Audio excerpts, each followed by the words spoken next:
جب ہم اللہ کی نظروں سے گر گئے تو ہم پر غیر چڑھ جائیں یا اپنے اپنوں کو مارنا شروع کر دیں. اللہ بے نیاز ہے.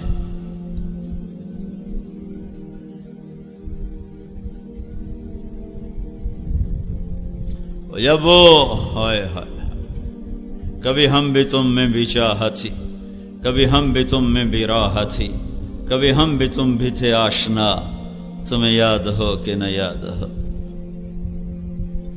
حضرت عمرو بن عاص رضی اللہ تعالیٰ عنہ 8000 کے لشکر کے ساتھ پہلی لڑائی جو شام کی سرزمین پر صدیقی دور میں ہوئی ہے، ابوبکر صدیق کے دور میں، 1,00,000 کا رومیوں کا لشکر، جرجیس ان کا سالار، ادھر سے عمرو بن عاص رضی اللہ تعالیٰ عنہ سالار، 8000 میں 8000 1,00,000 میں یوں گھر گئے کہ چاروں طرف سے ان کو گھیرے میں لے لی.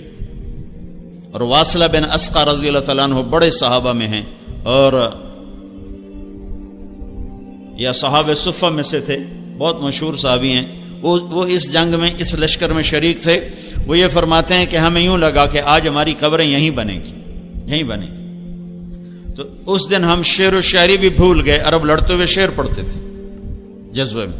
اس دن ہم شعر و شاعری بھول گئے اور بس ایک زبان پہ تھا، یا رب محمد انصر امت محمد، اے رب محمد امت محمد کی مدد فرما. عبداللہ بن عمر رضی اللہ تعالیٰ عنہ بھی اس لشکر میں شریک تھے. تو عبداللہ بن عمر فرماتے ہیں کہ جب سورج ڈھلا اور ہم چاروں طرف سے مایوس اور نومید تھے کہ اب موت کے سوا چارہ نہیں، ادھر ہی قبریں، یہیں شہادت ہے. تو جب سورج ڈھلا تو کہتے میری ایک دم آسمان کی طرف جو نگاہ اٹھی تو میں نے دیکھا آسمان پھٹا اور اس میں سے شہابی گھوڑے نکلے اور اس پر سوار سفید پگڑیاں باندھے ہوئے اور ان کے ہاتھوں میں نیزے، اور سب سے آگے ایک سوار تھا جو زور زور سے یہ کہتا ہوا آ رہا تھا، ابشروا یا امت محمد فقد اتاکم اللہ بالنصر، اے امت محمد تمہیں بشارت ہو، تمہارا رب تمہاری مدد کے لیے آ گیا. کبا ان کو یوں میں نے اترتے دیکھا ہے اور ہمارے لشکر میں وہ غائب ہوئے ہیں، اور اس کے بعد چند گھڑیاں نہیں گزری کہ رومن 1,00,000 کے باوجود ہزاروں لاشیں میدان میں چھوڑ کے بھاگ گئے.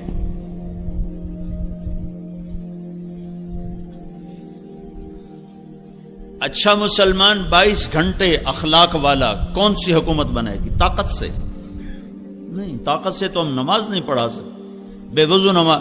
مجھے مدینہ میں ایک نوجوان ملا، میرے سامنے بیٹھ کے ہچکیاں مار کے رونے لگا کہ میں 10 برس سے مدینہ میں بغیر وضو کے نماز پڑھتا رہا. مسجد نبوی میں جہاں لوگ لاکھوں روپے خرچ کر کے نماز پڑھنے جاتے ہیں کہ میں بے وضو یہاں نماز پڑھتا رہوں، کہ میں نماز سعودی حکومت کی پڑھتا تھا، اللہ کی نہیں پڑھتا تھا. میں نے تمہاری کیسٹ سنی تو میں نے توبہ کی ہے. تو میں اس وقت سے تمہاری تلاش میں تھا کہ یہ بندہ مجھے کہیں سے ملے تو میں اس سے پوچھوں میری بخشش ہو سکتی ہے کہ 10 برس میں نے مدینے میں بغیر وضو کے نماز پڑھی. انبیاء علیہ السلام ایک محنت لے کر آتے ہیں. وہ محنت کیا ہے؟ وہ محنت کیا ہے؟ وہ اللہ نے خود بتا دی ہے. قل اے میرے نبی کہو، قل کہو. قرآن میں کوئی 334 دفعہ آیا ہے قل قل، اور ہر قل کے بعد کوئی بڑی طاقتور شے بیان ہوئی ہے. تو نبیوں والے طرز پر کام کریں گے لوگ. ہر ایک انفرادی طور پر ہسپتال میں کوئی چھو منتر نہیں، ہاں بھائی چھو سارا ٹھیک ہو جاؤ. ہر مریض کو خود الگ دوا کھانی پڑتی کہ نہیں؟ لیکن یہ پاکستان ہے. ہمارے پیرو وال کا ایک سپاہی تھا، سپاہی، وہ لاٹری نکل آئی، وہ پیر سپاہی بن گیا. اس نے کچھ لوگ ہائر کیے کہ ویکھو جی میں بالکل انا ہوں، پیر سپاہی دا دم کیتا پانی اکھیں چ پاتا ہے، میں ٹھیک ہو گیا. اس طرح اس نے 150 کو ایسا دماغ، 150 آدمی اس نے مرید بنا لی. ان کو پیسے پوسے دے، میں لولا ہوں، میں پیر سپاہی دا دم کی تا پانی اتنے سڑیا تھا، میں ٹھیک ہو گیا. اس کی جو یہ تو مارکیٹنگ ہے نا، فن ہے مارکیٹنگ. تبلیغ بھی مارکیٹنگ ہے. اللہ رسول کے خریدار بنا دو لوگوں کو. اور وہ اتنا بڑا مجمع اس کے سامنے کھڑا ہوتا تھا. ہاں بھائی اپنی اپنی بوتلاں دے ڈھکن کھول لو، ٹھک ٹھک ٹھک ٹھک ڈھکن کھلتے چھو، وہ شروع ہو جاتا. چلو بھائی سارے نو شفا ہوگی، دم میرا اب پڑ گیا. یہاں تو پیر سپاہی بھی چل جاتے. کوئی ایسا دم نہیں ہے جو کسی کے اوپر کرو اور سارا معاشرہ متقی بن جائے، پرہیزگار بن جائے۔ کوئی ایسا دم نہیں ہے کہ ٹیچر اپنے شاگردوں پر پھونکے اور سارے اعلی نمبروں پر پاس ہو جائیں۔ ہر فرد کو تزکیہ کی محنت کرنی پڑے گی، تب جا کر وہ ایک صحیح انسان، کامیاب انسان بنے گا۔ قل کہہ دے میرے محبوب فیصل آباد میں پڑھنے والے نوجوانوں کو، ہذہ سبیلی ادعو الی اللہ علی بصیرۃ انا ومن اتبعنی وسبحان اللہ وما انا من المشرکین۔ یہ وہ گر ہے جہاں سے اگر آپ کام شروع کرو گے تو آپ کا بھی تزکیہ ہوگا، میرا بھی ہوگا، جن کے پاس جاؤ گے ان کا بھی ہوگا، اور جب ایک ایک فرد انسان بنے گا تو اس پر ایک انسانی معاشرہ بنے گا، اس پر اللہ کی رحمت اترے گی۔ جب انسان جانور کی شکل میں ہو تو اس پر اللہ کی رحمت نہیں اترتی۔ جانوروں پر بڑے جانور مسلط ہوتے ہیں، دیکھتے نہیں ہو جنگل میں کون بادشاہ ہے جو سب سے زیادہ خونخوار ہے؟ جنگل کا بادشاہ کون ہے؟ شیر، جو سب سے زیادہ پھاڑ کھانے والا ہے۔ جب انسان بھیڑیے بنتے ہیں تو ان پر شیر آتے ہیں، جب انسان سانپ بنتے ہیں تو ان پر اژدہا آتے ہیں، جب انسان گدھ بنتے ہیں تو ان پر عقاب آتے ہیں۔ قل کہو، بتاؤ ان کو، اگر تمہیں اپنے آپ کو بنانا ہے، تم نے پورے پاکستان میں اسلام لانا ہے، تم نے پوری دنیا میں اسلام لانا ہے، تو یہ حکومت کی محنت سے نہیں آئے گا۔ اپنے آپ کو تیار کر، خود شروع کر۔ محنت کی ابتدا کا صحیح ہونا ضروری ہے، اور محنت کا صحیح ہو کر اعمال محنت کا صحیح ہونا ضروری ہے۔ سر درد کے لیے ڈسپرین چاہیے، بیرلجن نہیں چاہیے، بیسکوپان نہیں چاہیے۔ بگڑے ہوئے معاشرے کو کہاں سے شروع کرنا ہے؟ قل ہذہ سبیلی ادعو الی اللہ۔ آپ ان سے کہہ دو یہ ہے انگلی لا کر کا، یہ ہے میرا راستہ۔ جب انگلی رکھی جاتی ہے تو پوچھنا، اب میں نے جب یہاں انگلی رکھی ہے، اب آپ کو یہ ضرورت پیش پڑ رہی کہ آپ کس کی طرف اشارہ کر کیوں ہے؟ آپ کو پتا ہے، سب دیکھ رہے ہیں، میں نے مائک کے اوپر انگلی رکھی ہوئی، میں کہتا ہوں وہ، میرے سامنے 3-4 ہزار نوجوان بیٹھے، میں کہتا ہوں وہ، تو آپ کو 10 دفعہ پوچھنا پڑے گا کون؟ وہ کس کو کہہ رہے ہو؟ کس کو کہہ رہے ہو؟ وہ، میں کہتا ہوں وہ، یہ اس بچے سے لے کر وہ آخر تک سارے وہ ہیں۔ جب میں کہتا ہوں یہ، تو آپ پوچھنا پڑ رہا ہے۔ تو بہت سے راستے ہیں دین کے۔ فمن شاء اتخذ الی ربہ سبیلا، سبیل پر الف لام نہیں ہے، سبیل پر الف لام نہیں ہے، اس کا مطلب ہے دین کی محنتوں کے کئی شکلیں ہیں، کئی راستے ہیں۔ ان میں ایک ایسا ہے جو ساری امت کے لیے شفا بن سکتا ہے، تو ان اس کو اللہ تعالیٰ متعین کر کے کہتا ہے قل، کہو ان کو، ہذہ، انگلی رکھو ایسے، یہ کیا ہے؟ کہ میرا راستہ، میرا راستہ۔ اور سبیل کا ایک اور مطلب، مقاتل بہت بڑے مفسر ہیں، وہ کہتے ہیں کہو یہ ہے کیا؟ میرا دین۔ سبیل بمانا دین، یہ ہے میرا دین۔ سبیل بمانا راستہ، یہ ہے میرا راستہ۔ سبیل بمانا طریق، یہ ہے میرا طریقہ، یہ ہے میرا راستہ، یہ ہے میرا دین۔ ہذہ کے ساتھ اشارہ کر کے یوں کر دو تاکہ دوبارہ سائل کو پوچھنا نہ پڑے کہ آپ کیا مراد لے رہے ہیں۔ تو میں یہ مراد لے رہا ہوں، یہ راڈ کے اوپر میری انگلی ہے۔ تو یہ جتنے نوجوان پیچھے بھی بیٹھے ہیں اور میرے سامنے بیٹھے ہیں، میرے دائیں بائیں، جب میری انگلی مائک کے اوپر آتی ہے تو انہیں پوچھنے کی ضرورت نہیں ہے کہ میں کیا مراد لے رہا ہوں۔ تو میرا اللہ کہہ رہا ہے ایوں سمجھو یہ راستے جا رہے ہیں، یہ راستے جا رہے ہیں۔ تو اوپر سے اللہ کر یوں انگلی رکھتا ہے، ہذہ، یہ ہے اور یہی ہے، یہ ہے اور یہی ہے۔ ہذہ سبیلی، سبیلی میں جو یا کا لفظ ہے، سبیل یا سبیلی، یہ جو یا کا لفظ ہے یہ ایک مطلب اور ترجمہ اور بڑھاتا ہے۔ یہ ہے اور یہی ہے میرا راستہ، یہ ہے میرا راستہ اور یہی ہے میرا راستہ۔ یہی ہے کہ ترجمے کی وجہ سے باقی سب چیزوں سے کٹ کر ایک راستے پر متعین کر دیا گیا، وہ کیا ہے؟ ادعو الی اللہ، میں اللہ کی تبلیغ کرتا ہوں۔ یہ تبلیغ کا کام، میں تبلیغ کرتا ہوں۔ ادعو الی اللہ، میں اللہ کی طرف بلاتا ہوں۔ ادعو الی اللہ، میں اللہ کی طرف بلاتا ہوں۔ بلانے سے کیا ہوتا ہے؟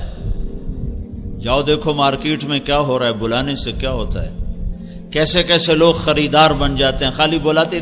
پیپسی والوں نے کبھی پکڑ کے آپ کو پیپسی بیچی ہے؟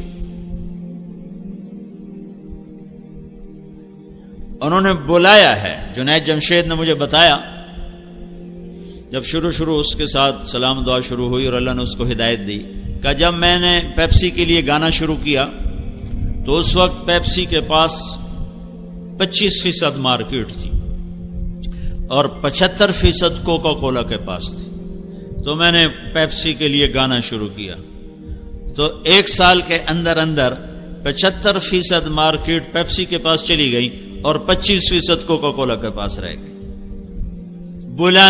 بلانا کسے کہتے ہیں؟ صرف یہ نہیں کہ تقریر کر کے کہا وما علینا الا البلاغ، یا جا کے مرا گشت کر کے جی گشت کر آئے ہیں، گشت ہو گیا ہے، گشت کر آئے ہیں۔ خریدار بنانا، وہ راہیں سوچنا جس سے اگلے کا دل اللہ اس کے رسول کے لیے کھل جائے اور وہ جہنم کی راہیں چھوڑ دے۔ ادعو الی اللہ، مارکیٹنگ کے لیے یہ بڑے بڑے تاجر کتنے پیسے دیتے ہیں لوگوں کو کہ جو مارکیٹ میں جا کر گاہک تیار کرتے ہیں، جن کا فن یہ ہے، اس پر PhD، اس پر 16 سال کی پڑھائی، اس پر پھر آگے 20 سال کے تجربے، پھر وہ مٹی کو بھی بازار میں ایسے پیش کرتے ہیں کہ لوگ سونے کے بھاؤ خریدنے کے لیے تیار ہو جاتے ہیں۔ نہ کو کلمہ جیڑا کہندا منکر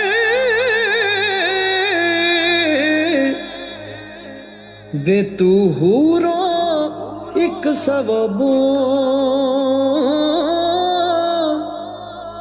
بلے شاہ چلے اوتھے وسیعے جتھے منع نہ کرن شرع۔ تو ہمارے ہاں تبلیغ کا مطلب سمجھا گیا کتاب لکھ دینا، رسالہ چھاپ دینا اور ممبر پہ بیٹھ کے تقریر کر دینا۔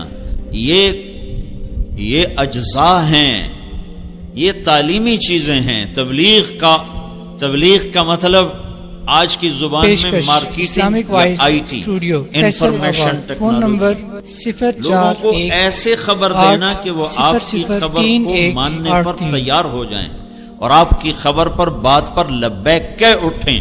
قل هذه سبیلی، ان سے کہو یہ ہے میرا راستہ اور یہی ہے میرا راستہ۔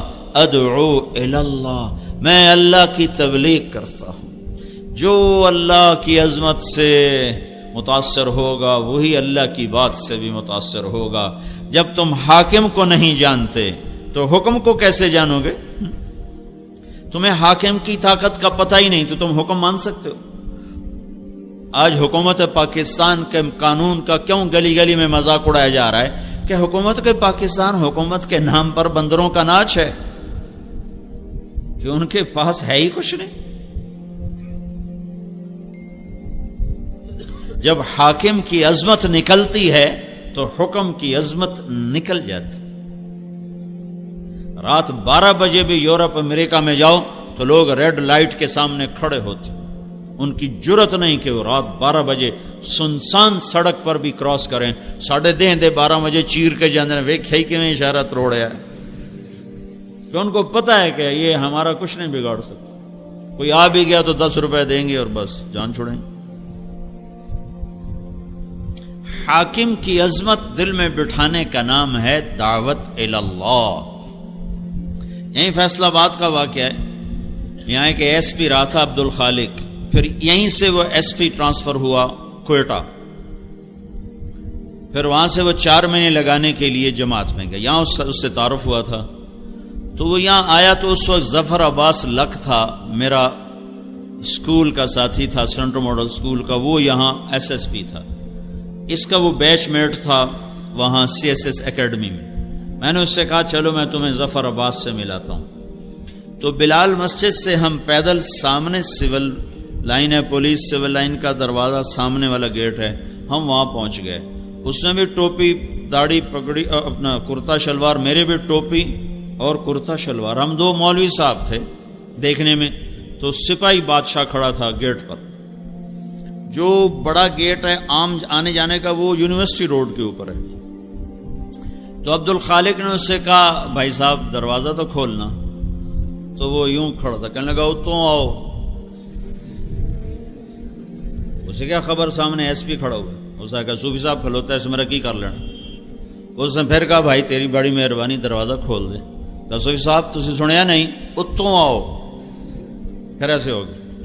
پھر اس نے کہا بھائی گرمی بہت ہے، وہ ذرا فاصلہ تھا، گرمی بہت ہے وہ دور ہے، تو یہی دروازہ کھول دے تیری مہربانی ہوگی. صوفی صاحب اچھا سن دے ہو تسی لگتا ہے، اے گیٹ بند ہے، چابی میرے کو کوئی نہیں، اب دیکھو تالا لگ گیا. پھر وہ بیچارہ مجبور ہو گیا. انہوں نے کہا بھائی میرا نام عبد الخالق ہے. اس نے کہا سار وہ حال ہو گئی. وہ چابی کڈی کمبدے ہتھاں نال تے انجن کر کے کھولی جاوے. تو ہن اودیاں ٹنگاں بھی کمبن، اگاں بھی ٹورے پچھا بھی ٹورے. سر میں کہا عبد الخالق آج تیری برکت نال ایک گل بڑی سمجھ آئی کہ جب تک حاکم کی عظمت نہ ہو حکم کی عظمت نہیں آ سکتی. یہ جب تمہیں صوفی صاحب سمجھ رہا تھا، کہہ رہا تھا اتوں آؤ، جب اس نے دیکھا کہ یہ تو ایس پی ہے، مجھے تو خالی معطل نہیں نوکری سے نکال سکتا ہے، تو پھر یہ کہنے لگا سر آج ساری امت نے اللہ کو جو سپاہی ایس پی کو درجہ دیتا ہے نا وہ درجہ نہیں دیا ہوا. ورنہ یہ 95% نوجوان بے نمازی، یہ نمازیں چھوڑتے کالج میں رہتے ہوئے، یہ روزے چھوڑتے، ان کے ہاسٹل میں میوزک بجتا زور زور سے، بجائے ہاسٹل میں قرآن کی آواز آئے سارے ہاسٹل میں میوزک کے سر تال ایسے گونج رہے ہوتے ہیں. میں اس دور سے گزرا ہوں، ان وادیوں سے گزرا ہوں. میں تو خود گانے والا تھا گورنمنٹ کالج لاہور کا. تو اگر یہ اللہ کو پہچانتے تو پھر یہ نماز چھوڑتے، یہ میوزک سنتے زور زور سے، یہ آپس میں دشمنیاں پالتے. تمہیں سیاست دانوں نے کیسے بے وقوف بنایا کہ اپنی سیاست چمکانے کے لیے تمہاری دشمنیاں ڈالتے. پوری دنیا میں کہیں طلبہ سیاست میں ملوث نہیں، پوری دنیا میں. اللہ گورنر امیر محمد خان کی قبر کو ٹھنڈا کرے، جیسا بھی تھا جابر آدمی تھا، ظالم تھا، تو مسلمان کے لیے دعا تو کی جا سکتی ہے. اور اس نے ایک دفعہ پورے ملک میں امن قائم کر دیا تھا. وہ پہلا گورنر تھا جس نے ساری سیاسی سرگرمیوں پر لڑکوں کی پابندی لگا دی کہ تم پڑھنے آئے ہو کہ سیاست کرنے آئے ہو. یہ تو ان ظالم سیاستدانوں نے تمہیں بے وقوف بنایا. تمہیں مسلم لیگ سے کیا لگے، تمہیں پیپل پارٹی سے کیا لگے، تمہیں ان سیاسی جماعتوں سے کیا لگی. یاد رکھنا میری بات، جب تک علم والے نہیں بنو گے تم غیروں کے غلام رہو گے. جب تک تم علم صرف ڈگری کے لیے پڑھو گے کہ ڈگری چاہیے سانو روٹی لبے باویں سانو عمدہ ککھ بھی نہ ہوئے، تو تم ہمیشہ غیروں کے آگے ہاتھ پھیلاؤ. دیکھتے نہیں ہو ایٹم بم بنا کے بھی تم فقیر بنے کھڑے ہو کہ تم علم سے محروم نوجوان ہو. تم سب ڈگری کے چاہنے والے ہو، تم میں علم کا چاہنے والا کوئی نہیں ہے. اور اللہ کی قسم علم برائے شعور اور بیداری ہوتا ہے، علم برائے روٹی نہیں ہوتا. جس دن سے علم برائے روٹی بنا ہے ہم زوال اور پستیوں کی انتہا پہ جا گرے ہیں. چاہے دین کا علم ہو یا دنیا کا علم ہو، دونوں علم کا انتہا روٹی نہیں ہے، ڈگری نہیں ہے، نوکری نہیں ہے، جاب نہیں ہے، جستجو ہے، تحقیق ہے، شعور ہے. علم برائے شعور ہوتا ہے، علم برائے روزگار نہیں ہوتا.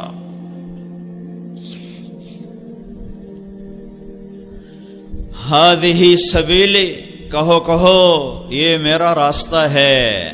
کیا میں اللہ کی طرف بلاتا ہوں؟ یا رسول اللہ اکیلے ہو یا رسول اللہ؟ نہیں اکیلا نہیں ہوں، انا، یہ جو انا کا اضافہ ہے، کیا میں قربان جاؤں اپنے رب کی قرآن کی فصاحت پر، خوبصورتی پر، بلاغت پر؟ ہائے ہائے کیا کلام اتارا میرے اللہ نے۔ عرب سنتے تھے اور دیوانہ وار گرتے تھے۔ فاصدع بما تؤمر کی آیت کو جب سنا ایک بدو نے تو منہ کے بل زمین پہ گرا، اونٹ سے زمین پر گر کے سجدے میں چلا گیا۔ ابو وید نے پوچھو کی کر رہے ہیں، کیا کر رہے ہو؟ کہ اس کلام کو سجدہ کر رہا ہوں جو تم نے پڑھا ہے۔ کہ کیا کلام، قرآن نہیں جانتا ہے کلام